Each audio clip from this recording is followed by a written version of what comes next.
What do you drive and what's your car payment? RX 500 hybrid. I think my payment is $945 or $955. What do you drive and what's your car payment? An 1882 Toyota Celica, $325. That's a good payment. What do you drive and what's your car payment? I'm driving a Dodge Scat Pack. My payments is $700 a month. I also have a 2021 Toyota Corolla, and that payment is only $400 a month. You got two cars? Got you, car. What do you drive and what's your car payment? 2014 Camaro SS, no car payment. Oh, that's good. What do you drive and what's your car payment? I drive a RAV4 and my payment is $400. Oh, that's good. What do you drive and what's your car payment? I drive a BMW M340i and my car payment is $250. That's the best one today. Hey, what's up everyone? Welcome back to the channel.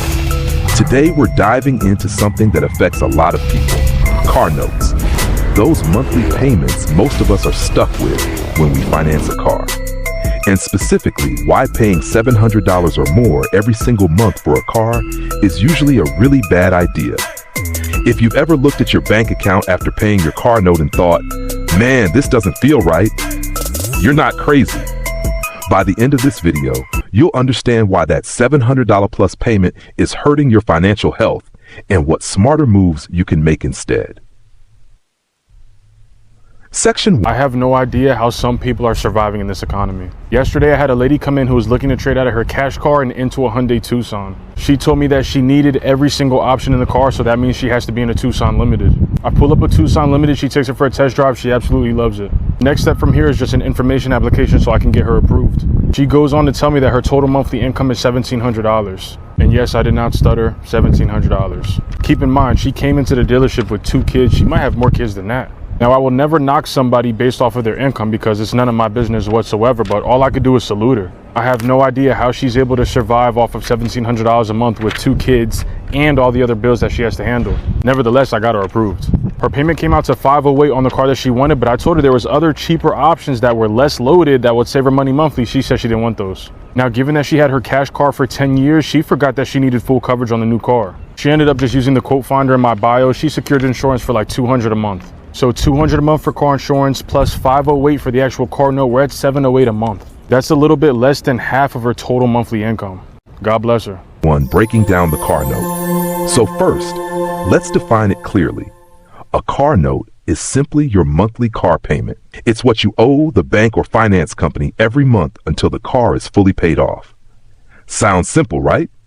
But here's the catch. Most car loans aren't just 3 or 4 years anymore. Dealers are stretching them to 6, 7, even 8 years. And when you finance like that, what happens?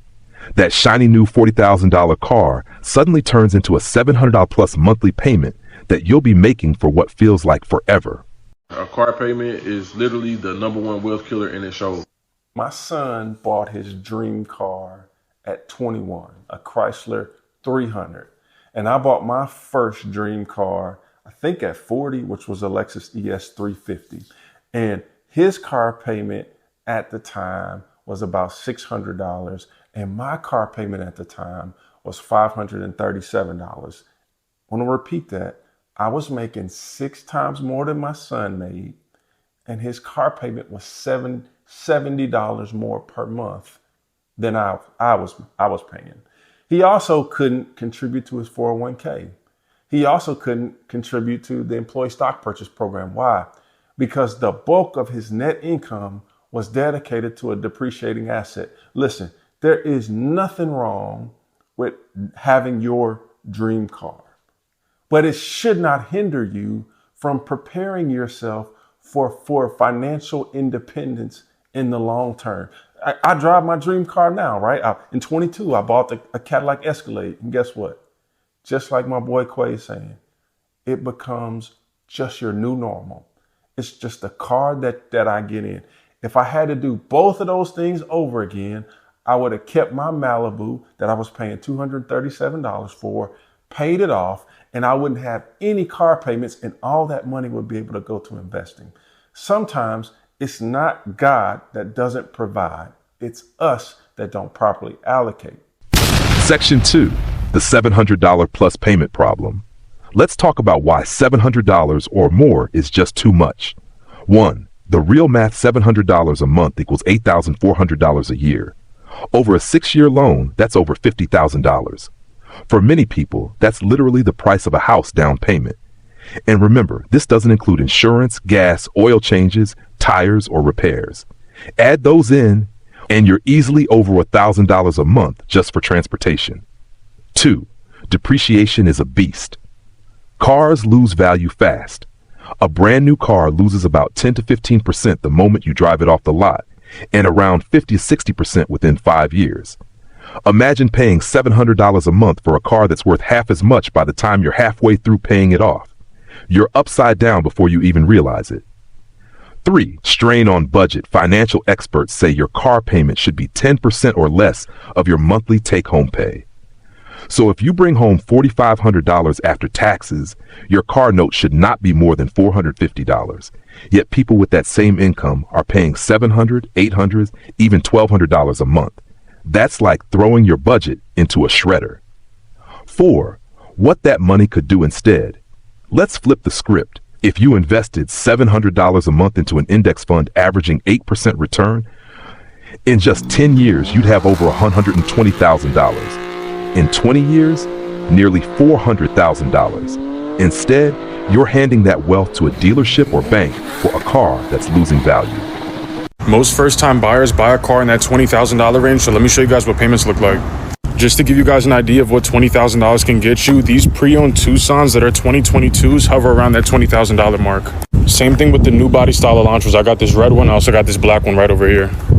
I pulled up my website to see if there's anything better. This one is probably the best option. 2023, this one has the convenience package, priced at $19,627. So we have everything plugged in. $19,627 selling price, financing for 72 months. First time buy rate at 12%. I think that's about average. $2,000 down and $1,000 in fees. Your monthly payment on this car would be $389.60. If you were to keep this car for the entire loan, you'd be paying about $8,000 in interest total. If you decided that you wanted to go no money down and get GAP instead, you'd be $448 a month. Now, one thing that a lot of first-time buyers forget to factor into their monthly payment is cost of insurance. Also, make sure you keep in the back of your head that it costs money to start up a new insurance policy unless you're getting added on to somebody else's. I just watched a video of people that work at a car dealership saying what they drive and how much they pay. $600-$700? What? I can't justify. I've never paid a car note though, so I really can't talk. But I feel like anything over $350, no. But it's like you can't really get a new car for $350 these days. But I ain't getting a new car till me and my Yoda Cat wheels fall off. Cause $600 is no. That's like half rent. No. Section 3. Why people end up with huge car notes. Now you might be thinking, okay, but how do people even get into these high payments in the first place? Let's break it down. Keeping up with appearances. Social media has created this I need to look successful culture. We see influencers driving BMWs, Benzes, Teslas, lifted trucks, and we think, I need that too. The problem? Most of those people are leasing or financing beyond their means. Dealer psychology tricks. Car dealerships love to talk in terms of monthly payment. They'll ask, what do you want your monthly payment to be? Instead of talking about the actual cost of the car. Then they stretch the loan. 72, 84, even 96 months. You walk out thinking, cool, I can afford $750 a month. But in reality, you just signed up to pay $60,000 for a $40,000 car. Lack of financial education. Nobody really teaches us this stuff in school. Most people don't sit down and do the math of total cost of ownership. They just think, I can cover this month, so I'm good. But when that repair hits, or when you lose hours at work, suddenly that car note feels like a chain around your neck. Y'all, I have a question. I'm not even trying to be in y'all business, but how much do y'all be paying for y'all car notes? Because I got a brand new car with no miles on it, and I pay $500 a month, and I accuse my credit union of being racist. Because on my old Charger, I was paying $400. For the new one, they told me $500. How much do y'all be paying for these Hondas, Toyotas, and Nissans?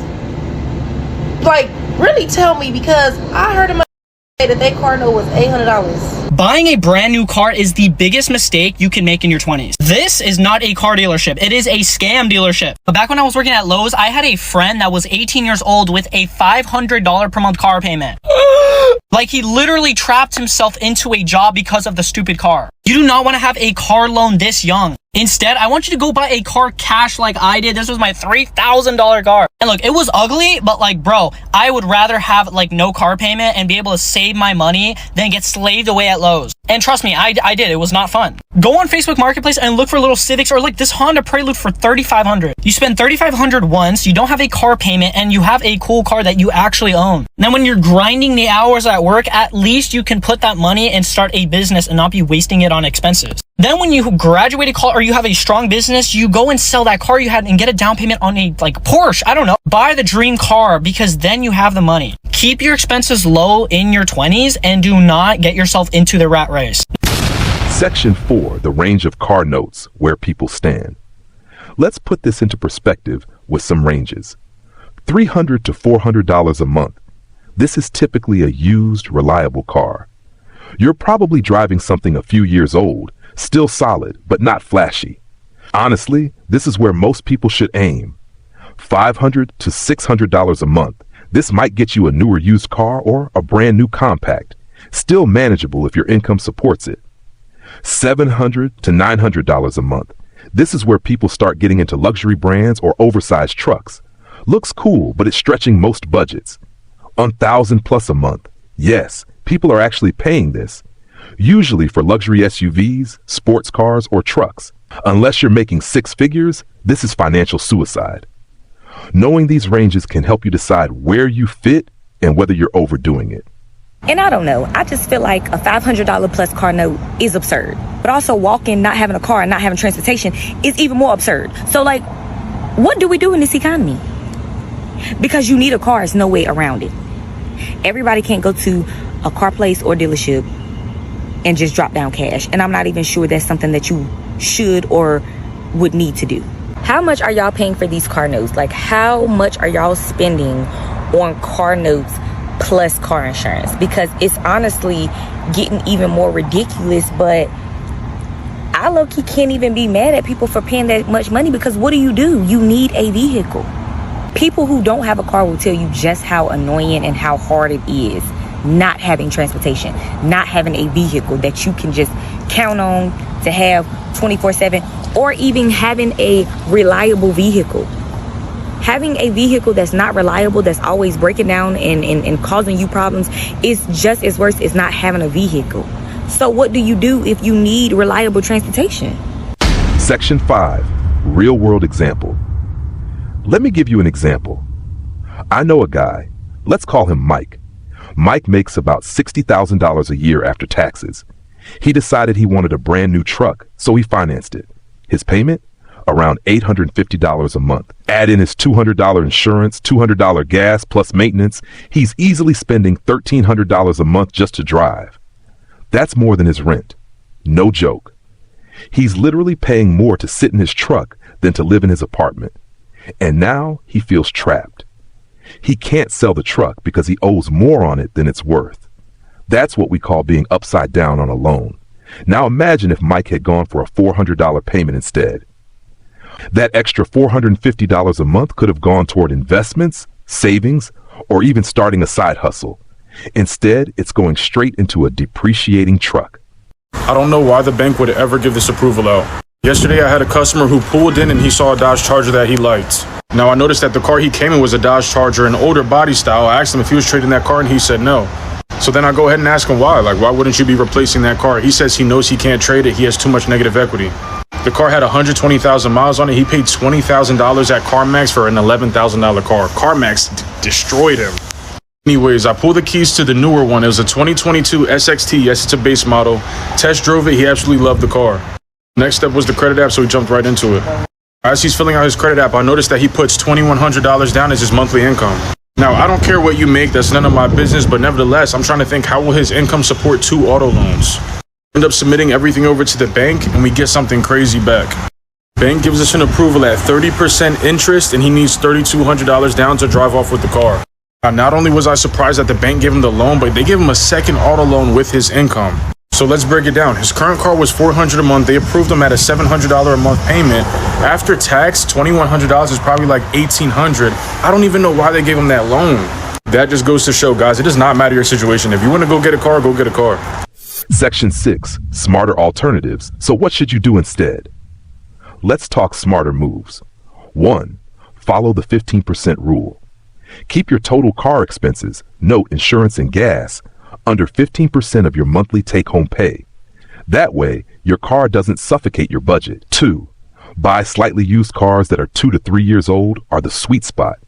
They've already taken the big depreciation hit, but they're still reliable and often under warranty. 3. Save for a bigger down payment. Even putting $5,000, $10,000 down can shave hundreds off your monthly payment. 4. Drive it longer. The goal isn't to always have a car note. The goal is to eventually not have one at all. Drive your car for 8 to 10 years if you can. The real wealth move is driving a paid-off car while everyone else is making payments. 5. Separate needs from wants. Ask yourself, do I want this car because I need it or because I want to look good in it? That one question could save you tens of thousands of dollars. Section 7. Real Talk Wrap-Up. Here's the truth. Cars are tools. They're supposed to get you from point A to point B safely and reliably. They are not investments, and they definitely should not be draining $700,000, $800,000 of your income every single month. When you buy a car beyond your means, you're not just buying a ride, you're buying financial stress, lost opportunities, and years of playing catch-up. So my advice? Be smart. Don't let a dealership or social media pressure you into a payment that steals your future. Drive something you can actually afford and use the difference to build real wealth. Thanks for sticking with me. If you found this video helpful, hit that like button, subscribe for more financial talk, and drop a comment below. What's your car note right now? And do you feel like it's worth it? I'd love to hear your experiences. Until next time, keep your money working for you, not against you.